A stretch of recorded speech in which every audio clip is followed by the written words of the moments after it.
I found the end of this trail for the gray fox. Let's take a look.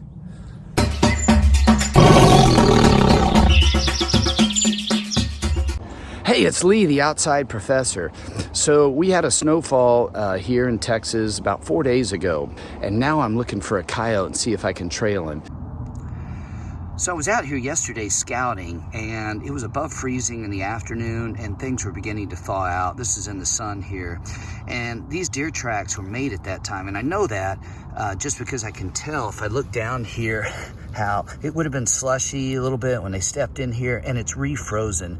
The edges aren't crisp here. Maybe some ice has fallen back down in there, and that's very different from ones that were made just a few hours ago in the evening when deer were coming through here and things were beginning to refreeze. They'll be much crisper. These coyote tracks made some really good impressions. You can see some bit of refreezing there, and that's my track. Also didn't make near as much the impression.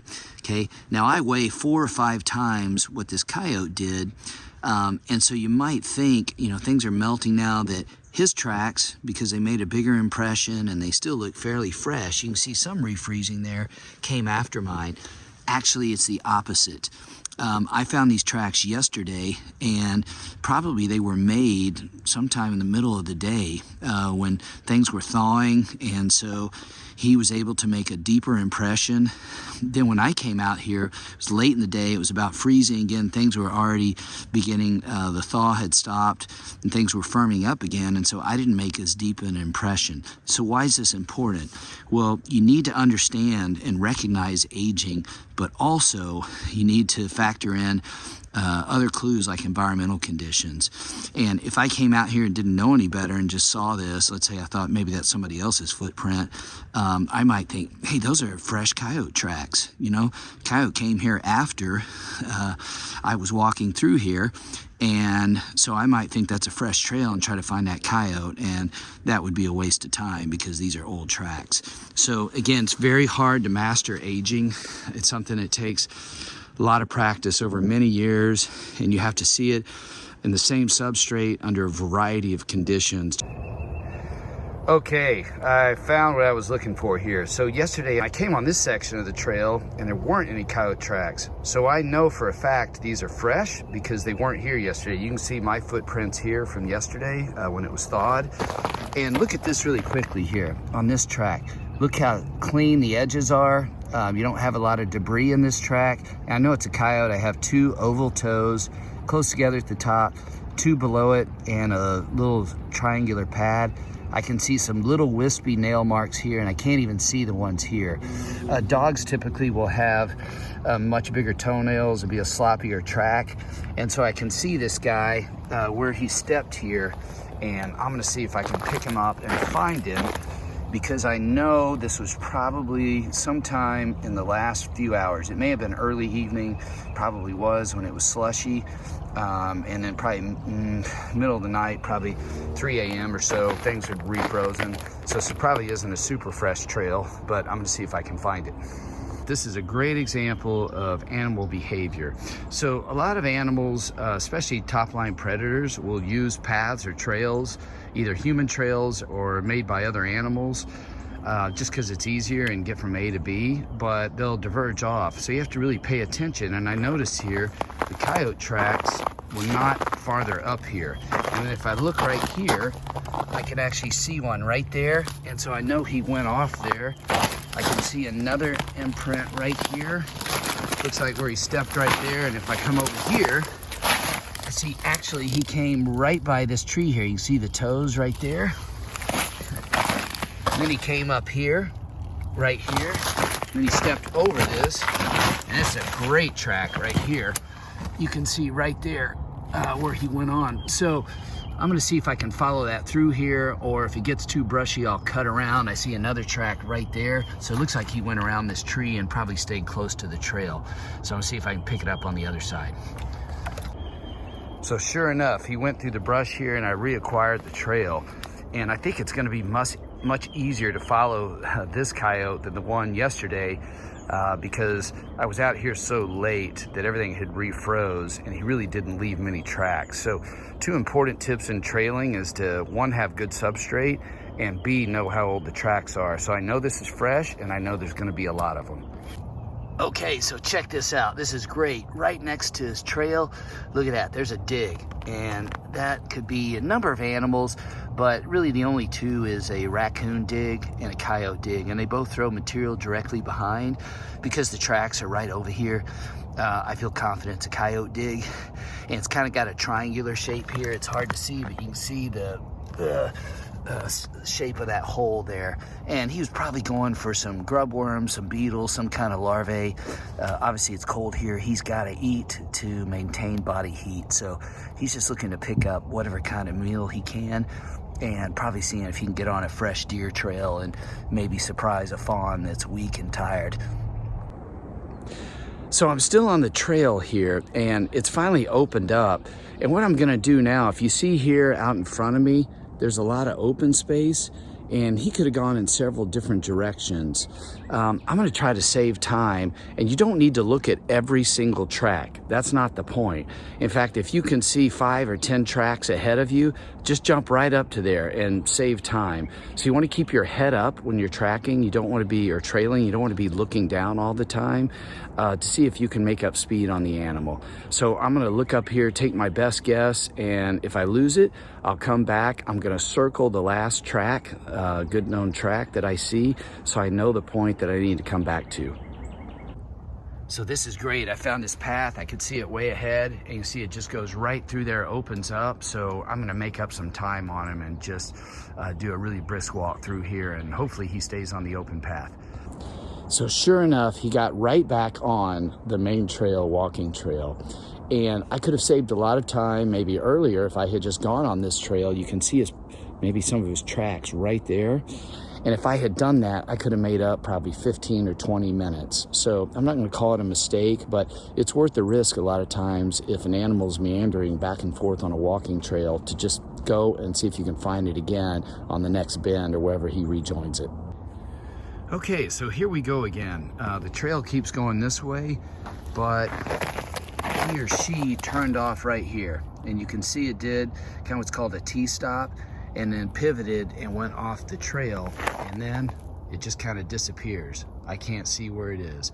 So what I'm gonna do here, I'm gonna come back to the last known good set of tracks, and I'm gonna come and circle them here. It's hard to do in this ice. I could put a stick in the ground, something like this, or if I had stakes or tape, whatever it was, and then that way I know I can come back. If I can't find it, I at least know where the trail ended, the last good track I found.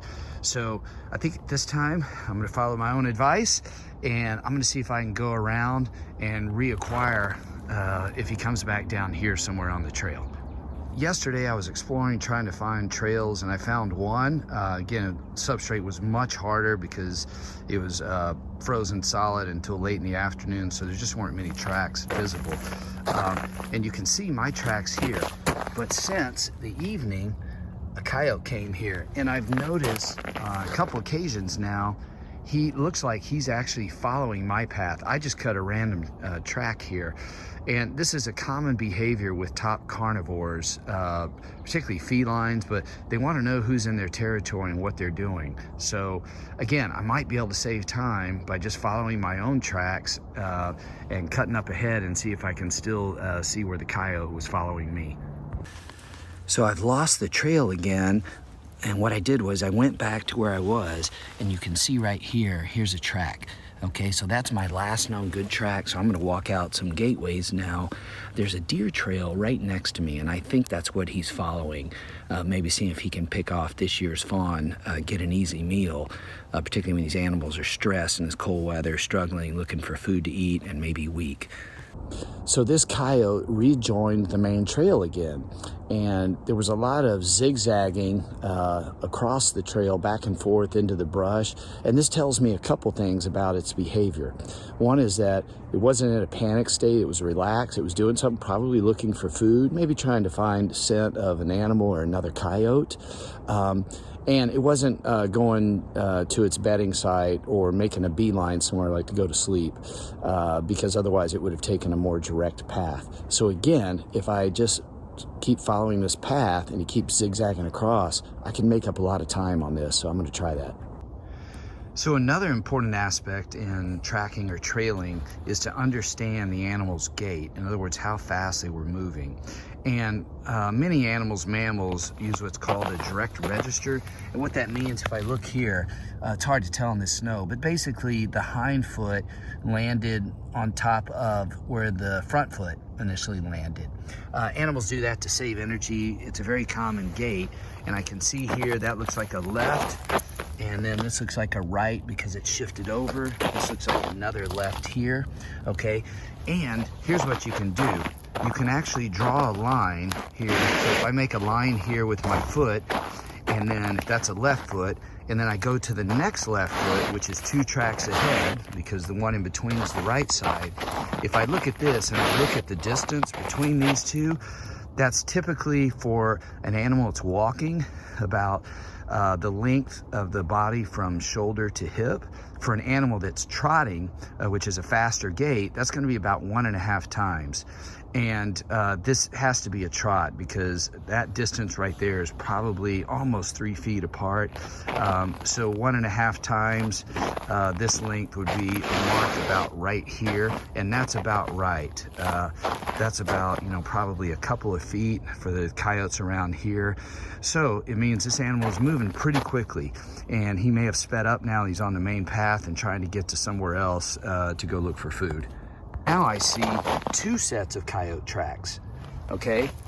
Here and here, and if I look at them closely, this one here appears to be a larger track, a larger coyote.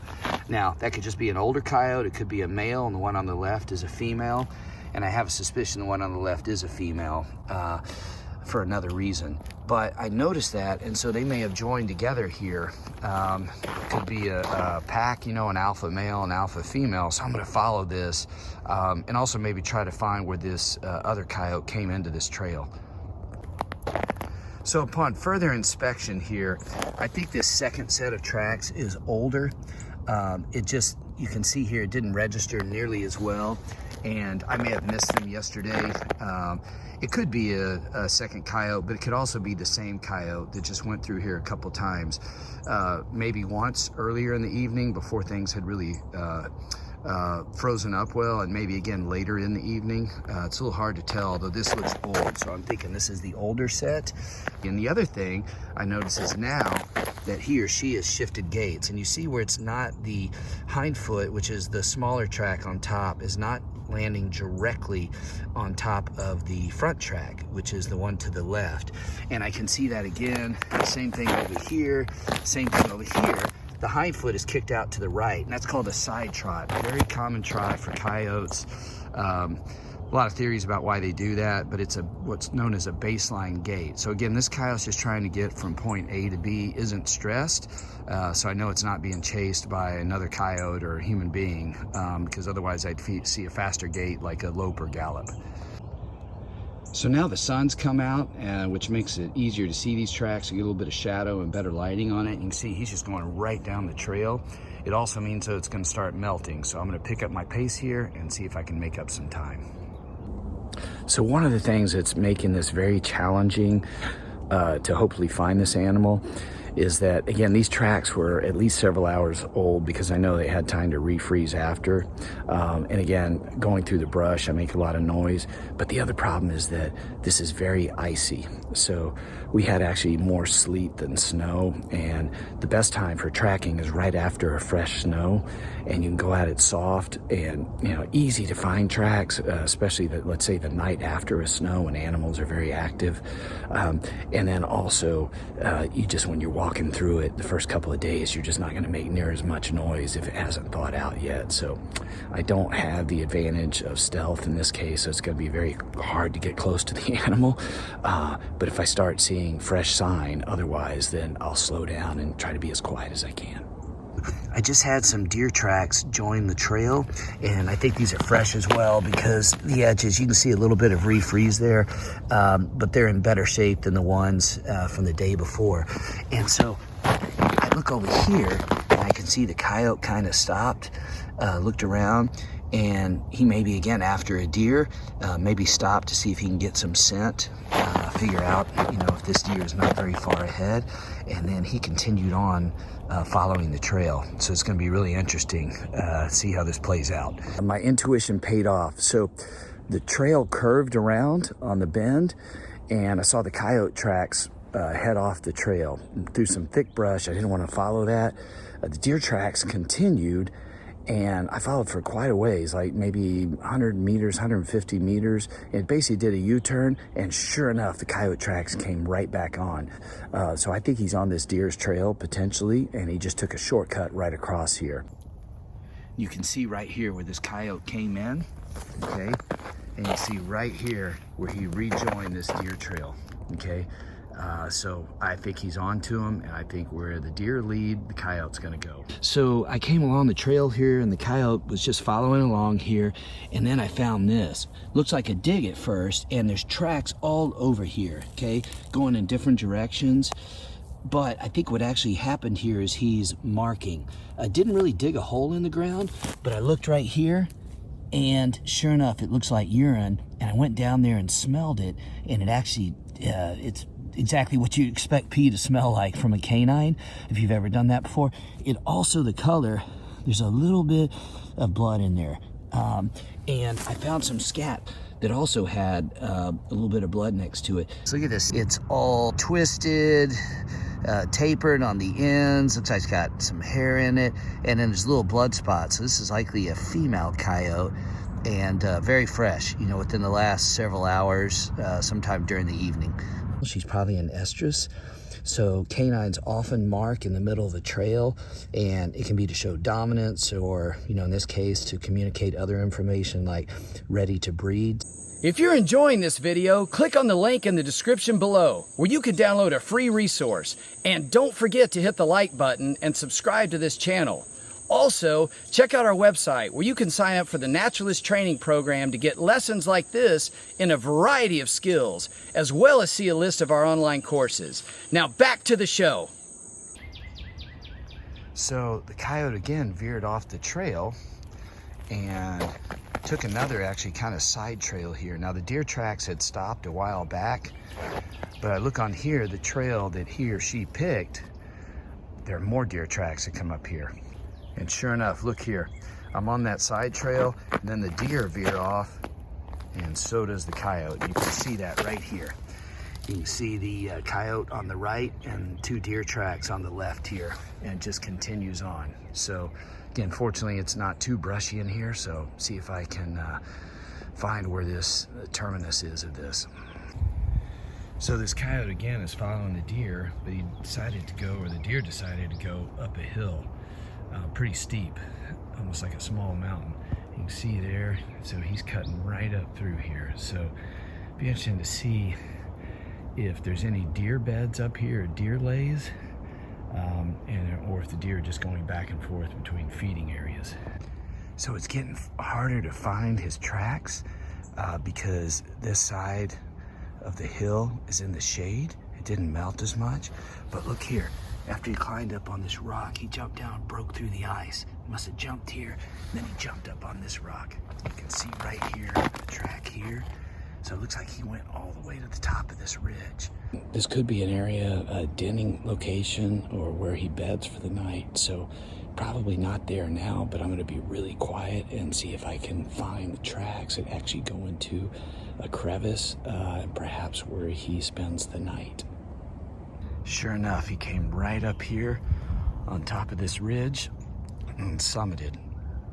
And unfortunately, most of the snow up here is very patchy, so it's gonna be a lot harder to find it, but I'm gonna see if I can keep going. And here's where he stepped in the mud. These are definitely fresh from the thaw this morning. You can see here. So I've lost the trail, and the ridge is up above me here. And my hope is that he dropped back down. At some point he would have, but you know, was it way down here, a half a mile? I have no idea. So I lost the coyote trail, unfortunately, when the snow disappeared and I couldn't go any farther up there. But now I've come down the canyon and I actually found this. And this is a gray fox. And you can see here, track on the left, 4 toes right here. 1, 2, 3, 4, and a little triangle-shaped palm pad. And then you can see another track right here, and those are 2 nail marks. And gray foxes actually have what are referred to as semi-protractable claws. So they typically don't leave nail marks. But obviously in a situation like this, Icy, he needed a lot of traction. And you can see right here, there's another track right there. That's a really good track.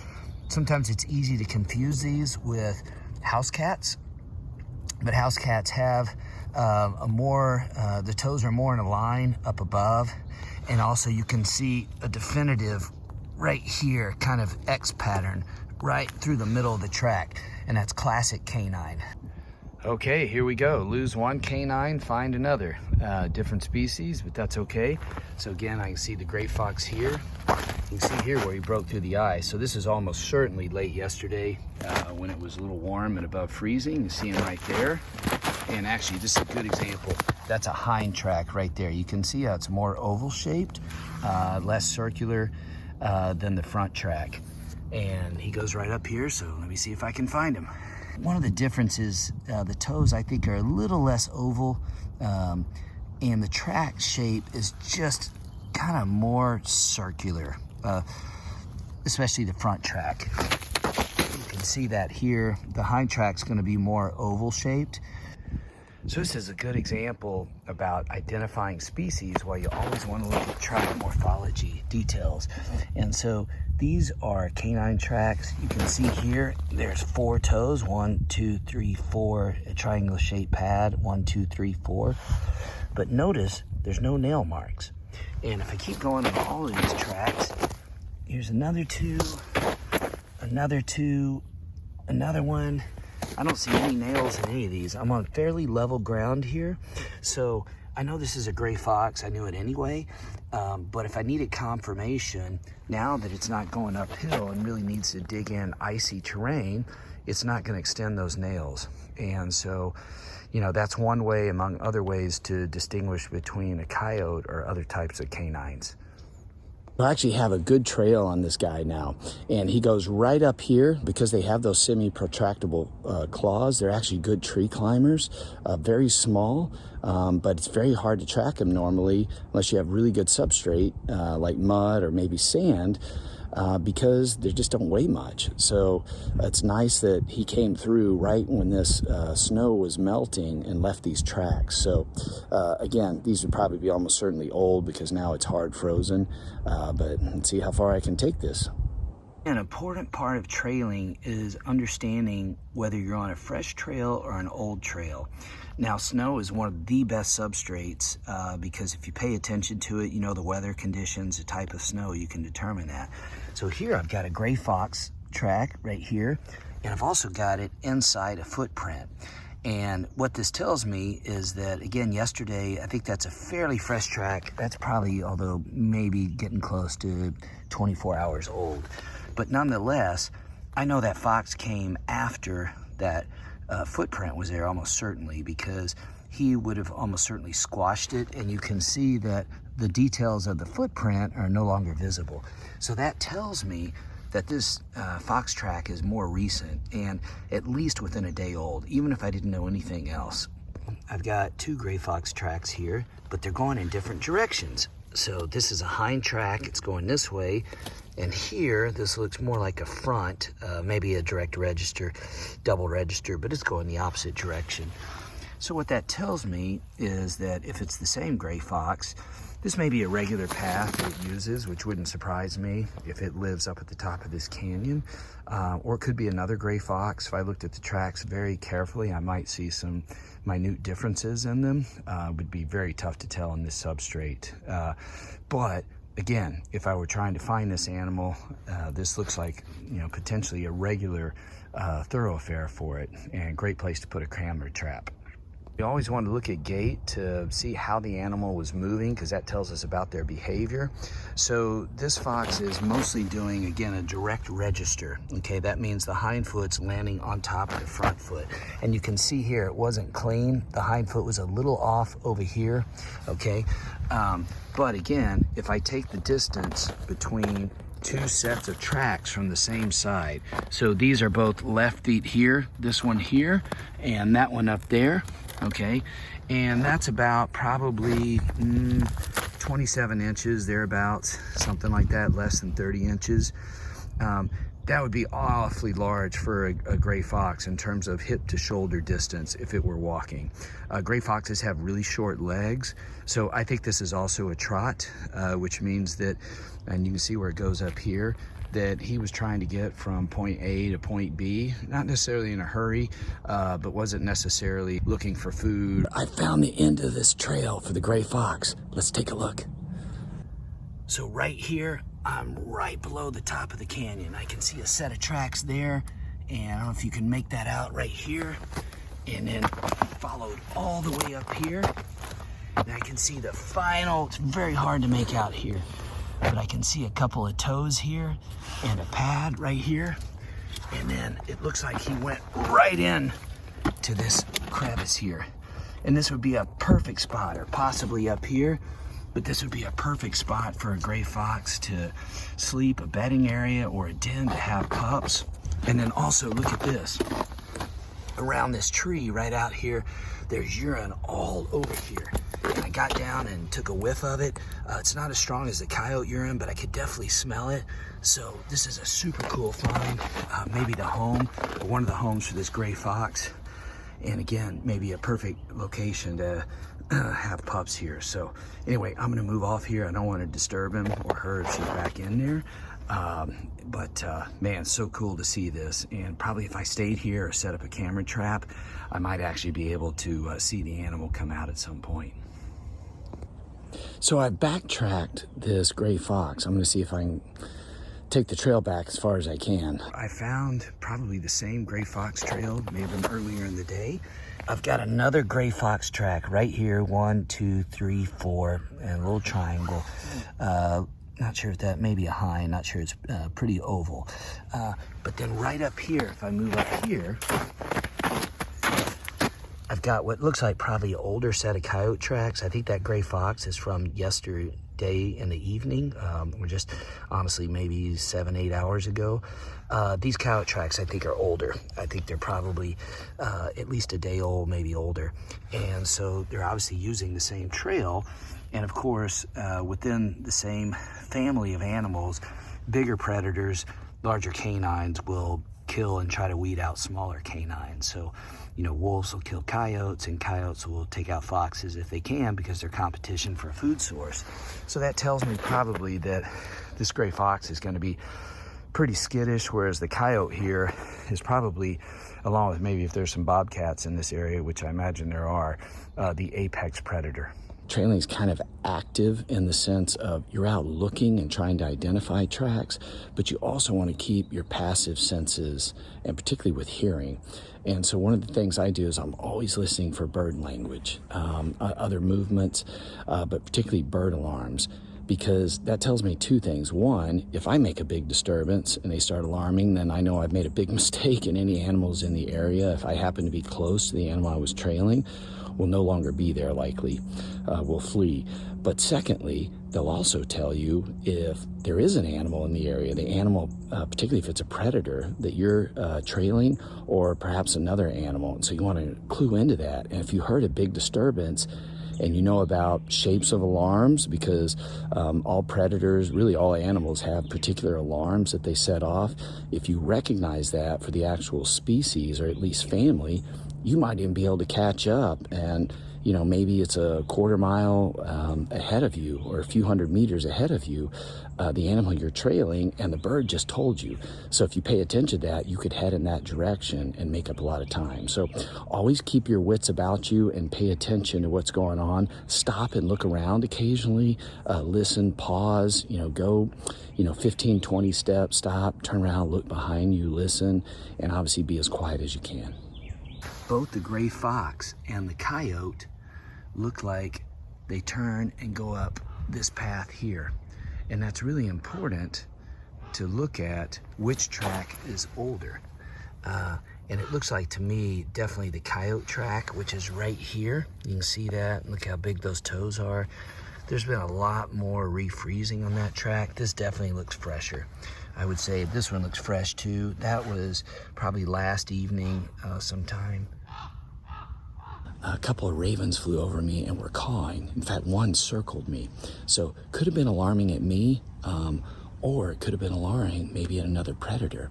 And just after that, I heard a deer alarm. Okay, I heard the snort, the right, and then the brush moving ran off.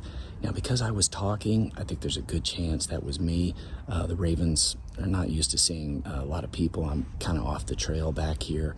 And so he may have been alarming at me, and that may have scared the deer. But also could be a coyote or a gray fox is up there. So I'm gonna go check it out and see if I can find out if they interacted or one of them's still around. It's gotten a lot harder to track here. I think this is really hard, flat, icy patch, so the tracks didn't register as well. But I still see both the fox and the coyote following the same path. So I'm gonna take this as far as I can, and hopefully they stay on the main path here, because things are starting to melt now and it's getting tough. And that's the coyote track right there. And then just above it right there is the fox track. You can see the difference in size. So again, one was definitely following the other one. So the trail mostly vanished. I lost the coyote, can't see where he took off, but I did see the gray fox, but it's going back in the other direction.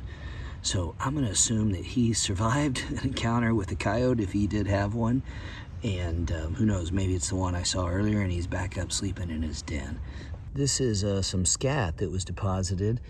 And it's pretty fresh, actually. It could have been early this morning. I don't remember seeing it. I walked past this way. I think it's a little, yeah, it may have happened after I passed through here. It's very small. It's about the size of gray fox scat, and you can see some seeds in there. It could be coyote scat, although it'd be a really, really small coyote scat. So I'm gonna lean gray fox. So again, there could have been an animal that was following me this morning that deposited this, let's say 3 hours ago. It's certainly within the last few hours. It may have happened in early or late hours of last evening. So sadly, I lost the trail of both the gray fox and the coyote. Not sure what happened to them. There were two alternative paths on either side of the main path. They may have gone down there, but it's really icy.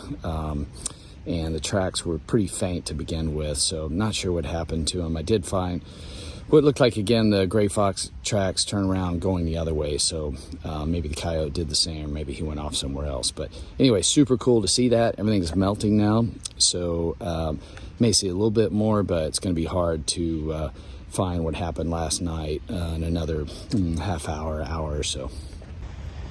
So I found another kind of canine. Take a look here. Again, I got 4 toes, okay? A little longer, not as oval, pointed. Kind of see nails, blunt nails, big triangle. And this is a domestic dog.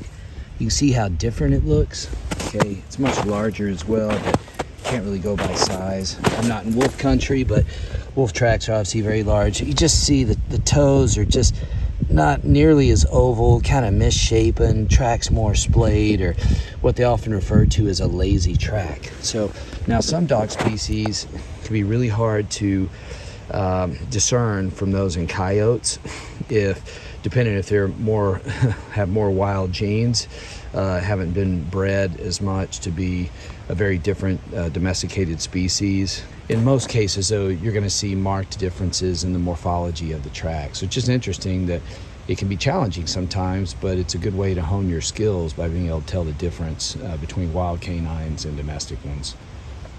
This is a great example. It's a good track. This was formed pretty recently, actually. Yeah, it's melting now, but I think it's probably late yesterday.